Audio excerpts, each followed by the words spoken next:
Hello everyone, welcome to my YouTube channel the डिया learning. So आज इस video में मैं रीचेबल सिंबल्स की बात करूंगी। मैंने अपने प्रीवियस वीडियो में जनरेटिंग सिंबल्स की बात करी थी, that what is generating symbols, हम इसको कैसे फाइंड आउट करते हैं और उसका एल्गोरिदम। ठीक है, आज हम रीचेबल सिंबल्स की बात करेंगे। Then we will discuss about the useless and useful symbol and reduced grammar भी मैं इसी वीडियो के अंदर कवर करूंगी, उसकी अलग से वीडियो नहीं बनाऊंगी। सबसे पहले ना हम इसकी एग्जांपल देखते हैं। अगर एग्जांपल क्लियर हो जाएगी तो एल्गोरिदम इजीली हो जाएगा, जैसे जनरेटिंग का हो गया होगा आपको। ठीक है, तो सबसे पहले हमने इसमें भी W1 फाइंड आउट करना होता है। ठीक है, इसकी एक अच्छी बात है कि इसमें जो W1 होता है ना वो ऑलवेज SC होता है, स्टार्ट सिंबल होता है। ठीक है, इसलिए यहाँ पे W1 जो है वो सबसे पहले क्या आ जाएगा, S मतलब हमारा स्टार्ट सिंबल। ठीक, उसके बाद हमने क्या देखना होता है कि S के राइट हैंड साइड पे क्या है। S के राइट हैंड साइड पे क्या है, AB। इसलिए W2 में क्या आएगा, एक तो W1 की वैल्यू यूनियन जो भी राइट हैंड साइड पे वैल्यू होगी हमारे स्टार्ट सिंबल की। ठीक है, राइट हैंड साइड पे कुछ भी होगा वो हमारे W2 के अंदर आ जाएगा। ठीक, उसके बाद W2 में मतलब हमारे पास कौन कौन से वेरिएबल हो गए, S, A एंड B। उसके बाद है हमारा W3 में एक तो W2 की वैल्यू आएगी यूनियन। अब हमने देखना है कि ये जो हमारे इधर वेरिएबल्स हैं A और B, ये फर्दर आगे किसी टर्मिनल को तो नहीं ड्राइव कर रहे। ठीक है, जैसे A और B दोनों A एंड B टर्मिनल्स को ड्राइव कर रहे हैं, इसलिए W3 के अंदर क्या आ जाएगा, small a and small b, जो भी वो टर्मिनल्स को ड्राइव कर रहे होंगे। ठीक है, सबसे पहले हमने क्या करना है, W1 लिखना है। W1 के अंदर क्या आएगा, हमेशा स्टार्ट सिंबल। ठीक, उसके बाद हमने स्टार्ट सिंबल के राइट हैंड साइड पे क्या प्रेजेंट है वो उस W2 के अंदर आ जाएगा। W2 में W1 यूनियन जो भी हमारे स्टार्ट सिंबल के राइट हैंड साइड पे प्रेजेंट है। ठीक, जैसे A and B right hand side पे प्रेजेंट था, इसलिए राइट हैंड साइड पे क्या आ गया, W2 के A, B। उसके बाद W2 हमारा क्या आ गया, S, A, B।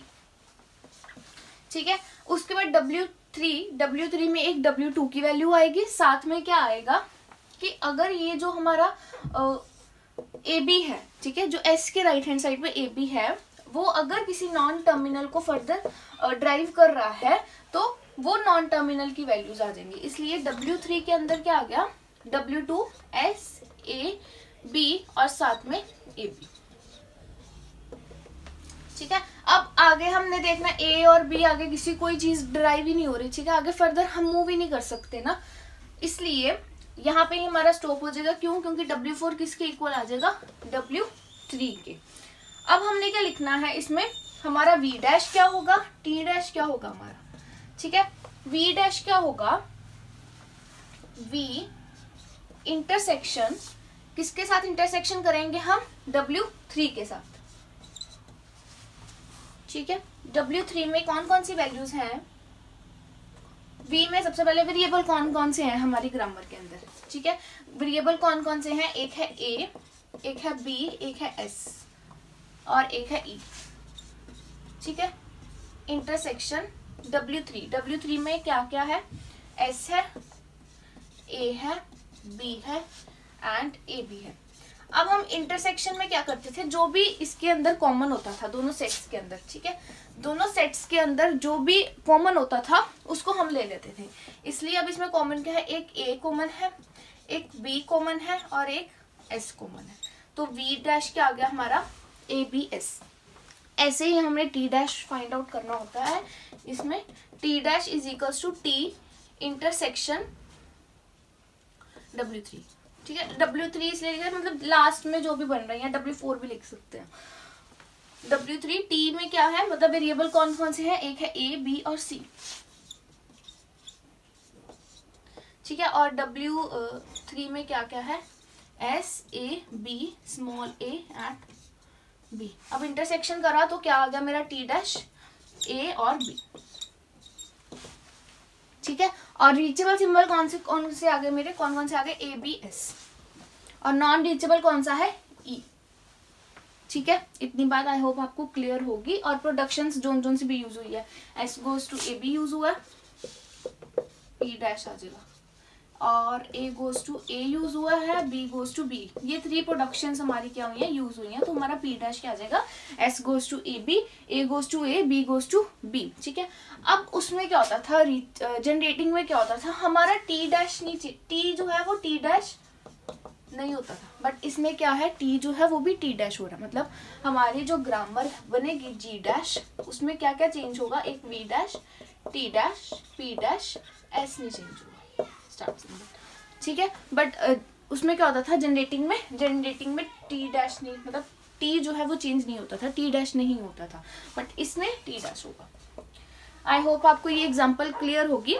2 एग्जाम्पल्स और करेंगे, एक हम जनरेटिंग की, एक हम रीचेबल की ही करेंगे एग्जाम्पल एक और, उसके बाद हम यूजलेस एंड यूजफुल सिंबल की एग्जाम्पल करेंगे, जिसमें हम पहले जनरेटिंग सिंबल्स फाइंड आउट करेंगे, फिर रीचेबल सिंबल्स फाइंड आउट करेंगे, जिससे आपको और ज़्यादा क्लैरिटी हो जाएगी इस चीज़ की। तो पहले ये आप नोट डाउन कर लो।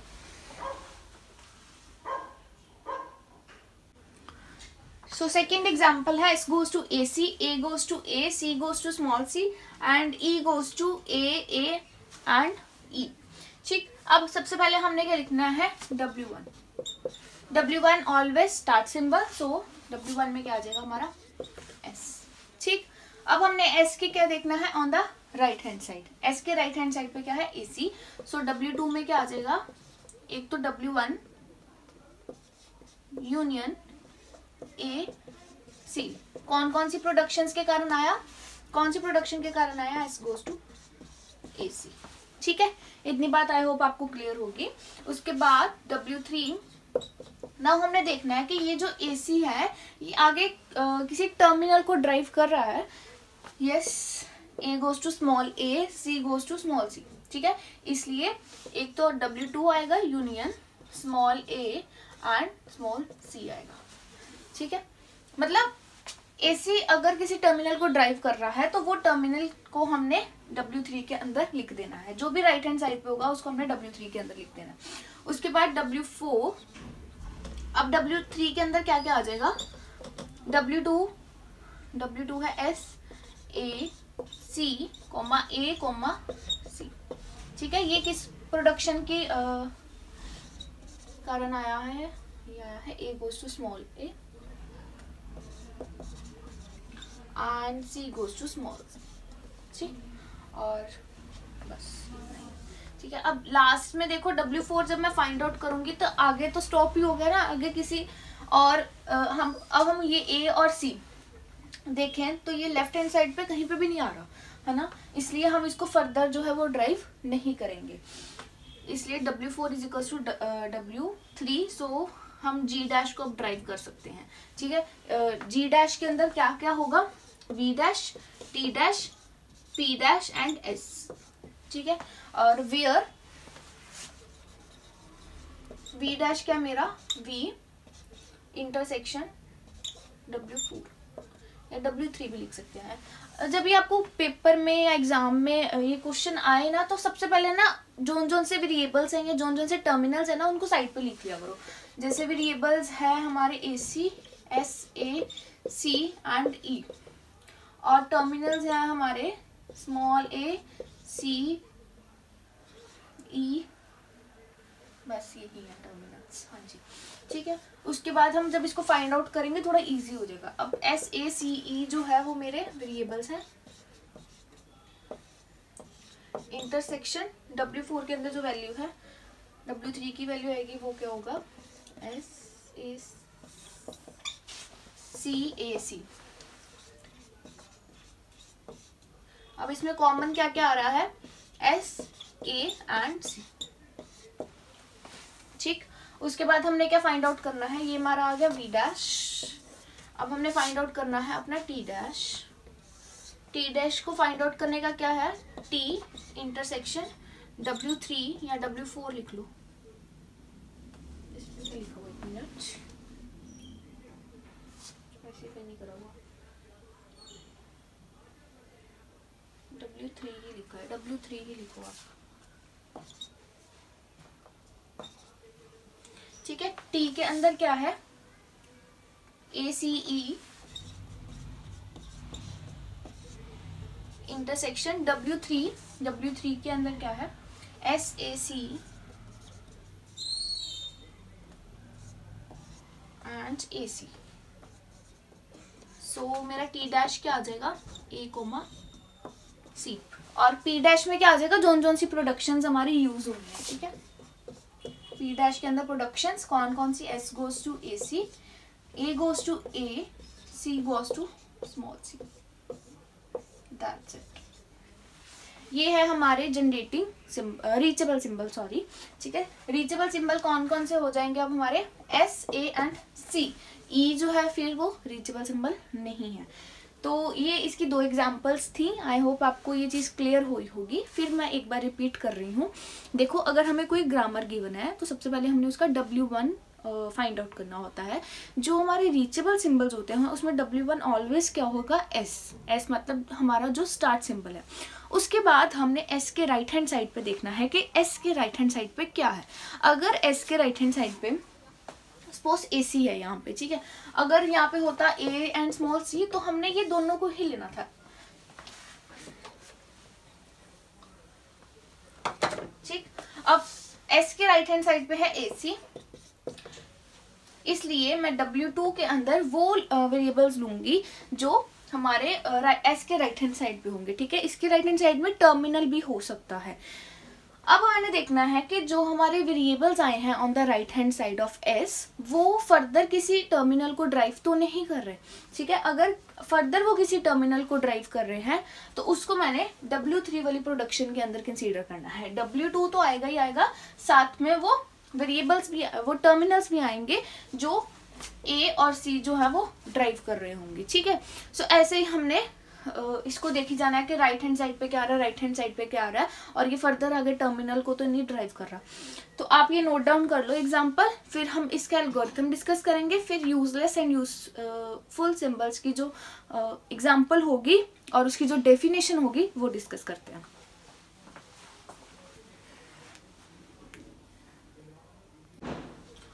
ओके, सो एल्गोरिदम में हम देखेंगे V डैश की। अब देखो इसमें क्या है, V dash, T dash, P dash and S, ठीक है। इसमें जो T डैश है, T जो है वो भी चेंज होगा, बट जो हमारे जनरेटिंग सिंबल्स थे उसमें नहीं था, उसमें जो T था वो चेंज नहीं होता है हमारी ग्रामर में, ठीक। उसके बाद इसमें क्या है, कंस्ट्रक्शन ऑफ V डैश। इसमें सबसे पहले WI मतलब जो W1 है वो S होगा, और हमने क्या देखना है, अपने S गोज टू वाली production in W2, S goes to मतलब इसके राइट हैंड साइड पे हमारे क्या आ रहा है, ठीक है। तो W2 में क्या होगा, WI मतलब W1 की वैल्यू होगी एक तो, union X belongs two variable union terminal, ठीक है। अब वो कहते हैं कि X जो है उसमें वेरिएबल यूनियन टर्मिनल का कॉम्बिनेशन जो है वो आ सकता है। There exist a production A goes to alpha with A belongs to WI and alpha containing the symbol X। इसका मतलब क्या है,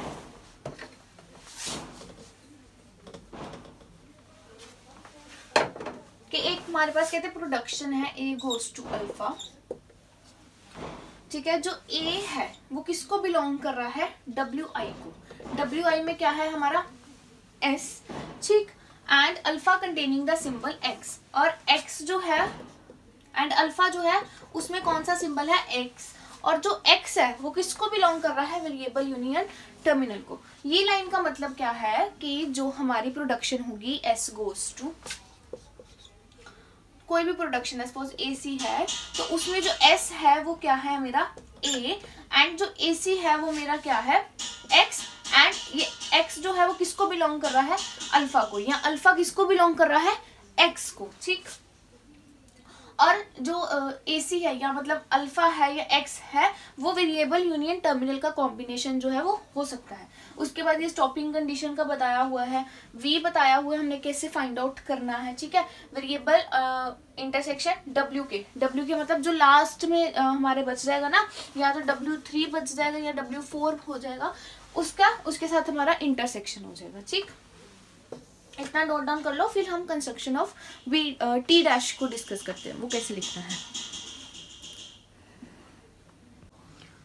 so construction of T dash जो है वो एज इट इज जैसे वी डैश की थी, and construction of P dash इसमें क्या होगा कि हमने कौन कौन सी प्रोडक्शन उठानी है, ए गोज टू अल्फा वाली, एंड ए किधर को बिलोंग कर रहा है, ए किसको बिलोंग कर रहा है, डब्ल्यू के को। अब इसका मतलब क्या है, मैं एग्जाम्पल जो हमने लास्ट करी है ना उससे समझाती हूँ। इसका मतलब क्या है, सपोज लास्ट पे मेरे आया W4 SAC एंड AC, ठीक। अब उन्होंने कहा कि ये जो W4 है या WK है, इन जनरल उन्होंने बात की है, ठीक है। इसके अंदर जोन जोन से भी वेरिएबल्स हैं या जोन जोन से भी सिंबल्स है ना, हमने वो वाली प्रोडक्शंस उठानी है, ठीक है। जैसे S गोज टू AC उठाई हमने, A गोज टू A उठाई थी, C गोज टू C उठाई थी। इसका मतलब ये इन जनरल लिख दिया है एल्गोरिथम में। Now the definition of useless and useful symbols, ठीक है। अगर अब मैं आपको पहले यूजलेस एंड यूजफुल सिंबल की डेफिनेशन करवा देती तो आपको कुछ नहीं समझ आता, ठीक है। बट अब आपको ये चीज़ की अंडरस्टैंडिंग होगी कि ये 2 पॉइंट्स का क्या मतलब है, ठीक है। So uh symbol X is useful. अब मैंने आपको स्टार्टिंग में 2 चीज़ें बताई थी। एक्स जो है एक सिंबल है, वो तब यूजफुल होगा जब वो जनरेटिंग भी होगा और जब वो रीचेबल भी होगा, ठीक है। अगर मैं कहूँ x is a useless symbol, तो ना वो जनरेटिंग होगा ना ही वो रीचेबल होगा।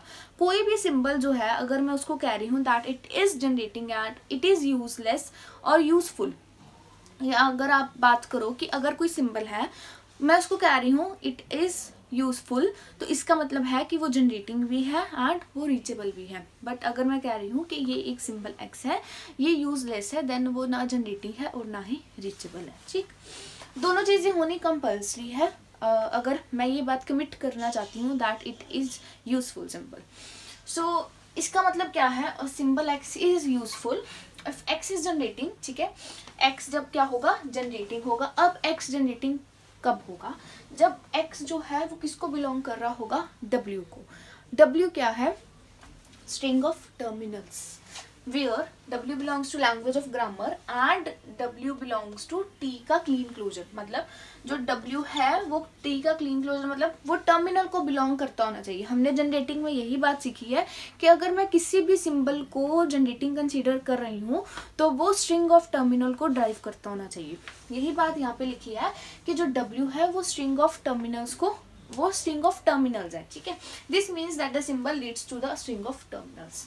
फर्स्ट पॉइंट आई होप आपको क्लियर होगा। Now second point, if x is reachable, if there is a derivation. कैसी डेरिवेशन होनी चाहिए, सबसे पहले तो s जो है उसमें होना चाहिए स्टार्ट सिंबल, वो कोई भी अल्फा एक्स बीटा प्रोडक्शन के साथ होना चाहिए, और जो ये प्रोडक्शन होएगी वो फर्दर w को ड्राइव कर रही होगी, ठीक है। w belongs to language of grammar for some alpha and beta from v union t। Alpha and beta variable union terminal का कॉम्बिनेशन हो सकता है, इसलिए इसके ऊपर क्लीन क्लोजर लिखा है।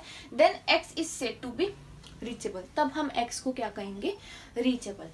अब अगर मैं ये आपको स्टार्ट में करवाती आपको कुछ नहीं समझ आता, बट अगर अब आपको रीचेबल एंड जनरेटिंग सिंबल की समझ है तो आपको यूजलेस एंड यूजफुल सिंबल समझ आ गए होंगे। अब मैं एक एग्जांपल डिस्कस करूंगी जिसमें सबसे पहले हम क्या फाइंड आउट करेंगे, generating symbols then reachable symbol. एक बात और, अगर आपको पेपर में क्वेश्चन आता है कि ये ग्रामर आपको गिवन है and based on that grammar आपने क्या करना है, यूजलेस एंड यूजफुल सिंबल्स को फाइंड आउट करना है, तो सबसे पहले आपने उस ग्रामर के जनरेटिंग सिंबल्स को फाइंड आउट करना है, ठीक है। अब वो जो ग्रामर है उसकी जो भी प्रोडक्शंस आई होंगी, ठीक है, हमारे पास एक न्यू ग्रामर फॉर्म हो जाती है ना जी डैश।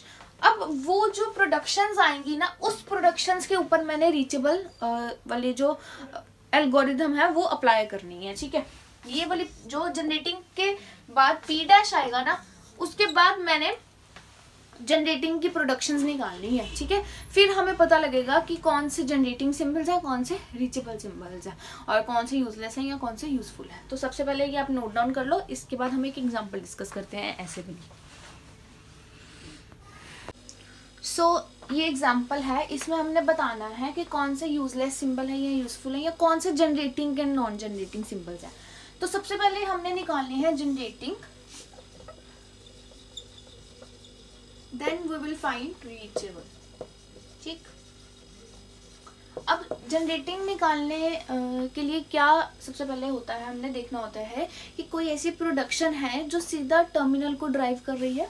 सो एस जो है इसमें कोई प्रोडक्शन ऐसी नहीं है जो टर्मिनल को ड्राइव कर रही है, क्योंकि यहाँ पे है A B and B X. A में है ऐसी कोई production, yes, A goes to small a. So सबसे पहले W1 में हम क्या लिखेंगे, ए।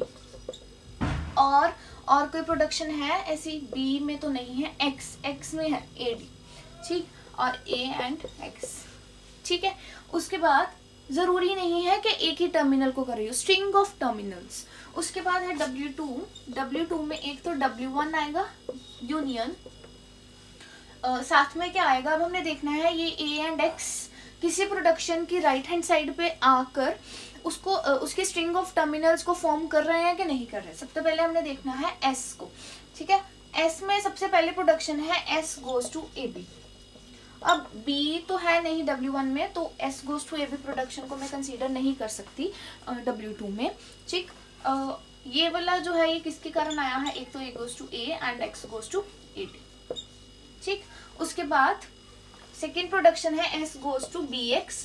अब X जो है उसमें AD है, तो अगर यहाँ पे मैं B ऐसे लिख के यहाँ पे AD फिल करूँ तो ये हो गए स्ट्रिंग ऑफ टर्मिनल्स, इसलिए मैं W2 में S को ले सकती हूँ, क्योंकि S की जो ये वाली प्रोडक्शन है S गोज टू BX, ये स्ट्रिंग ऑफ टर्मिनल्स को ड्राइव कर रही है अगर मैं X की जगह पे AD को फिल कर रही हूँ तो। ठीक, उसके बाद S आ गया, ये कौन सी प्रोडक्शन के कारण आया, S गोज टू BX। उसके बाद है ये वाली BAD, B आ गया तो नहीं होगा क्योंकि B ऊपर कहीं पे है ही नहीं। उसके बाद BSX, ये भी नहीं हो सकता, BSX ही हो सकता है, A गोज टू BSX। क्यों, क्योंकि S भी आ चुका है, X भी आ चुका है, S भी आ चुका है और X भी आ चुका है, बट हम A को ले चुके हैं इसलिए हम A को दोबारा नहीं लिखेंगे। बट ये वाली प्रोडक्शन को मैं जब लास्ट में प्रोडक्शंस लिखूंगी ना तब कंसीडर करूंगी। ठीक है, तो अभी हम यहाँ पे लिख देते हैं साइड पे A गोज टू BSX। उसके बाद है हमारा A गोज टू A ले लिया हमने, यहाँ पे B आ रहा है, यहाँ पे B आ रहा है, ये दोनों नहीं होंगे। उसके बाद X S B D, यहाँ पे भी B है, यहाँ पे भी B है और ये हम ले चुके हैं। ठीक, तो यहाँ पे बस S ही कंसीडर करेंगे। और W3 अब कोई बचा ही नहीं है, इसलिए इसमें हम W2 के इक्वल आ जाएगा। ठीक है, और हमारा लास्ट में क्या आ जाएगा, W3 जो है उसमें क्या क्या आ जाएगा, A X एंड S। ठीक है, और प्रोडक्शंस कौन कौन सी लिखेंगे हम, प्रोडक्शंस लिखेंगे A goes to A, X goes to AD and S goes to BX and last one A goes to BSX। ठीक, अब हमने क्या करना है, हमने देखा कि कितने वेरिएबल्स हैं इसके अंदर, एक है A, एक है A, एक है X, एक है B और एक है S। इसमें देखो तीन तो आ गए, एक रह गया, कौन सा, B। सो मैं लिख सकती हूँ B इज नॉन जनरेटिंग।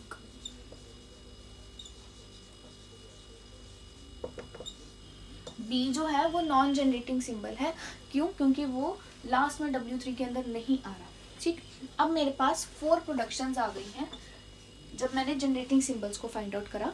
ठीक है, अब मैंने क्या करना है, ये 4 प्रोडक्शंस को यूज करना है और मैंने रीचेबल सिंबल्स को फाइंड आउट करना है। ठीक है, मैंने ये पूरी ग्रामर को नहीं उठाना जब मैंने रीचेबल सिंबल को फाइंड आउट करना है। सबसे पहले मैंने जनरेटिंग को फाइंड आउट करना है, फिर मैंने रीचेबल को करना है, अगर वहाँ पे स्पेसिफाई किया गया है useless and useful symbol find out करो तो। ठीक है, अब मैंने ये 4 प्रोडक्शंस को लेना है।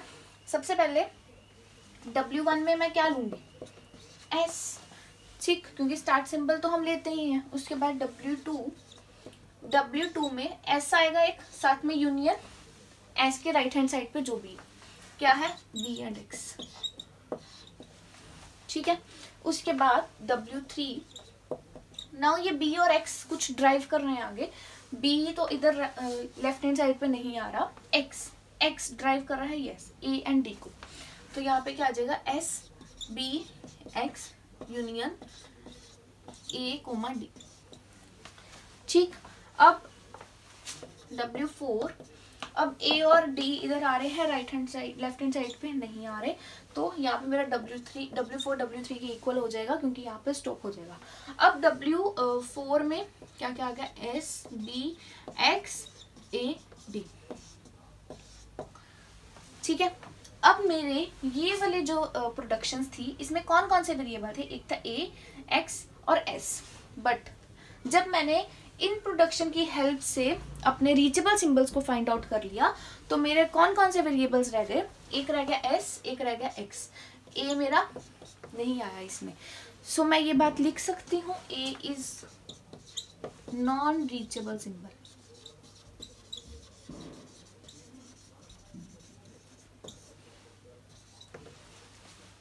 ठीक है, आई होप आपको ये चीज़ समझ आई होगी। मैंने इसको पूरे फॉर्मेटिंग के साथ नहीं लिखा, दैट सबसे पहले V है हमारे पास, ये T हमारे पास ये है, देन हमने V डैश फॉर्म करा, T डैश फॉर्म करा, ठीक है। मैंने बस ये चीज़ समझानी थी कि अगर यूजलेस एंड यूजफुल सिंबल का क्वेश्चन आ जाता है तो उसको हमने कैसे सॉल्व करना है, ठीक है। तो हमने इसको ऐसे सॉल्व करना है, सबसे पहले हमने जनरेटिंग को फाइंड आउट करना है, देन हमने रीचेबल को फाइंड आउट करना है, वही प्रोडक्शंस के साथ करना है जो हमारी जनरेटिंग को फाइंड आउट करके आएंगी, ठीक है। तो आप ये इतना नोट डाउन कर लो, फिर उसके बाद मैं रिड्यूस्ड ग्रामर की बात कर लेते हैं हम। So the next topic is reduced grammar, ठीक है। इसमें क्या करना है, कंटेक्स्ट फ्री ग्रामर होगी जो, उसको मैं रिड्यूस्ड ग्रामर तब कहूँगी जब उसमें जो सिंबल्स होंगे वो जनरेटिंग भी होगी एंड रीचेबल भी होगी। वही यूजलेस एंड यूजफुल सिंबल की बात इक्विवेलेंट था, दोनों आपस में काफ़ी रिलेट करते थे, इसलिए मैंने अलग से वीडियो नहीं बनाई, इसमें ही ऐड ऑन कर रही हूँ कि a context free grammar is called reduced grammar if all symbols are generating and all symbols are reachable. सारे सिंबल जनरेटिंग होने चाहिए एंड रीचेबल होने चाहिए, तभी मैं ये बात कमिट करूँगी that it is a reduced grammar, ठीक है।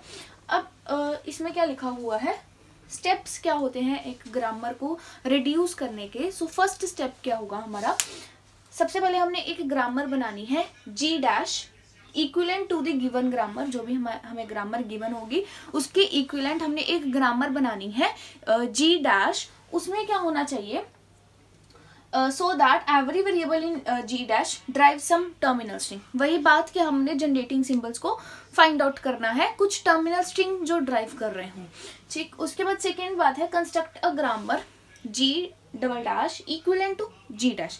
वही बात आ गई यूजलेस एंड यूजफुल सिंबल की कि सबसे पहले हमने जनरेटिंग को फाइंड आउट करना है, फिर जब हमने रीचेबल को फाइंड आउट करना है तो हमने वो शुरू वाली ग्रामर नहीं उठानी, वो शुरू वाली प्रोडक्शंस नहीं उठानी, हमने कौन सी प्रोडक्शंस उठानी है जो जनरेटिंग को फाइंड आउट करके आई हैं, ठीक है। तो ये बात हमने याद रखनी है कि जो जनरेटिंग को फाइंड आउट करके प्रोडक्शंस आई हैं ना, उसको हमने उठाना है to find out the reachable symbols, ठीक है। Construct a grammar G double dash equivalent to G dash. यहाँ पे ग्रामर किसके इक्विवेलेंट थी, पहले स्टेप में G के, बट इन सेकेंड स्टेप वो ग्रामर किसके इक्विवेलेंट होनी चाहिए, G डैश के, सो that every symbol in G double dash appears in some sentential form G double dash which is equivalent to G dash and hence to G double dash is required reduced grammar, ठीक है। जो G double dash होगी वो हमारी required जो हमें चाहिए reduced grammar होगी, ठीक है। सो इसमें एक नोट डाउन करने वाली बात है कि ये दोनों स्टेप एक ऑर्डर में फॉलो होने चाहिए, पहले ये वाला स्टेप फॉलो होना चाहिए, देन ये वाला स्टेप जो है वो फॉलो होना चाहिए। अब इसका क्वेश्चन कैसे आएगा, सपोज आपको 16 मार्क्स का क्वेश्चन आया है, What is reduced grammar? Explain it with example. So सबसे पहले तो आप इतना लिख दो कि कंटेक्स्ट फ्री ग्रामर कब रिड्यूस्ड ग्रामर मानी जाती है, जब उसमें सारे सिंबल्स जो होंगे वो जनरेटिंग होंगे एंड रीचेबल होंगे। देन क्या स्टेप्स होंगे एक ग्रामर को रिड्यूस करने के लिए वो लिखेंगे हम, ठीक। उसके बाद हमने ना एक एग्जाम्पल याद कर जानी है जो ईजीएस्ट हो, ठीक है, जो कंटेक्स्ट फ्री ग्रामर की हो और जो इजी हो, जिसमें हम दोनों चीज़ें इजीली फाइंड आउट करके बता दें, और लास्ट में हम एक ग्रामर वो जो generating and reachable symbols find out करके एक ग्रामर लिख दें लास्ट में कि that it is the reduced grammar. अब कुछ एग्जामिनर होंगे कि जो जनरेटिंग एंड रीचेबल का एल्गोरिदम भी मांगेंगे इस 16 मार्क्स के क्वेश्चन में, ठीक है। तो हमें वो भी लिखना पड़ेगा जनरेटिंग एंड रीचेबल वाला एल्गोरिदम, ठीक है, या फिर हम एग्जांपल लेके ही उसको अच्छे से एक्सप्लेन कर दें, वो ज़्यादा बेटर है, ठीक। तो इस तरह का क्वेश्चन आ सकता है, what is reduced grammar, explain it with example. यहाँ अगर आपको एग्जांपल गिवन हो सकती है, उसको आपने रिड्यूस करना होगा। ठीक, वैसे तो एग्जाम्पल गिवन हो तो उसमें एल्गोरिथम लिखने की कोई नीड नहीं होती, बट अगर आपको सीधा थ्योरी क्वेश्चन आता है रिड्यूस्ड ग्रामर पे तो उसमें एल्गोरिथम लिखना पड़ेगा। ठीक है, सो बस आज के लिए इतना ही। Thanks for watching my video. अगर आपको अच्छी लगी है तो लाइक करें, शेयर करें, सब्सक्राइब करें। Thank you.